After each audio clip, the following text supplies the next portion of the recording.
எப்போ குலாப் ஜாமுன் செஞ்சாலும் பாதி வரைக்கும் தான் ஜீரா இறங்கியிருக்கும். இந்த மாதிரி நீங்களும் குலாப் ஜாமுன் செஞ்சு பாருங்க.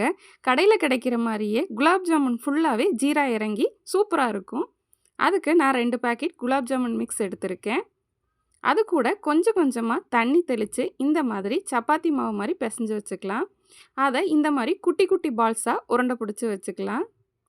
இப்போ எண்ணெய நல்லா காய வச்சு, அதுல ஒவ்வொரு குலாப் ஜாமுன் உருண்டையா போட்டு இந்த மாதிரி பொரிச்சு எடுத்துக்கலாம்.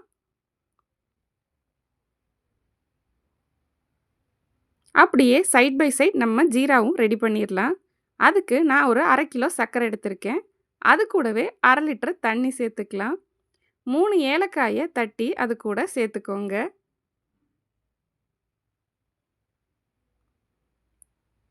இப்போ இத நல்லா கொதிக்க விடலாம். சிறு கம்பி பதம் வர்ற வரைக்கும் இத நல்லா கொதிக்க விட்டுருங்க.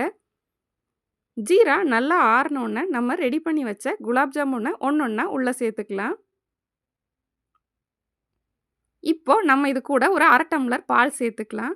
பால் சேர்க்கும்போது குலாப் ஜாமுனுக்குள்ள ஜீரா ஃபுல்லா இறங்கியிருக்கும். இப்போ நம்ம ரெடி பண்ணி வச்ச குலாப் ஜாமுன ஒரு 5 டூ 6 ஹார்ஸ் அப்படியே வச்சிரலாம். அப்புறம் என்ன நம்ம குலாப் ஜாமுன் ரெடி ஆயிருச்சு. நீங்களும் இதே மாரி ட்ரை பண்ணி பாருங்க.